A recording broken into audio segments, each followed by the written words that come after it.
جیسے جیسے وقت گزرتا جائے گا ویسے ویسے سرکار دو عالم صلی اللہ تعالیٰ علیہ وسلم کی سیرت کی اہمیت بڑھتی جائے گی۔ اس کی وجہ یہ ہے کہ جب ہم بائیوگرافی اور پروفٹ محمد صلی اللہ تعالیٰ علیہ وسلم کی ڈیٹیل میں جانے کی کوشش کرتے ہیں اور سمجھنے کی کوشش کرتے ہیں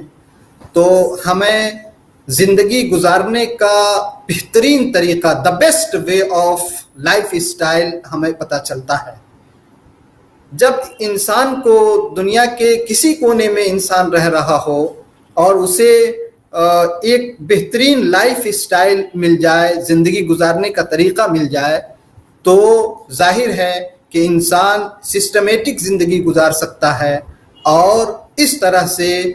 وہ اپنی ذاتی جو پرسنل لائف ہے اس پرسنل لائف میں بھی وہ پیسفل رہ سکتا ہے اور اس کی فیملی کے لوگ بھی اس کے لائف اسٹائل سے بہت ہی زیادہ سیٹسفائیڈ ہو سکتے ہیں۔ اور ظاہر ہے کہ جب وہ اپنے آپ پر سیٹسفائیڈ ہوگا اپنے آپ کے اعتبار سے اور فیملی کے اعتبار سے، تو اسی سے ہمارا معاشرہ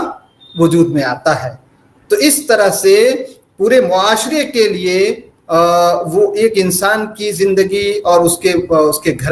گھریلو زندگی بہت ہی زیادہ ہو جاتی ہے۔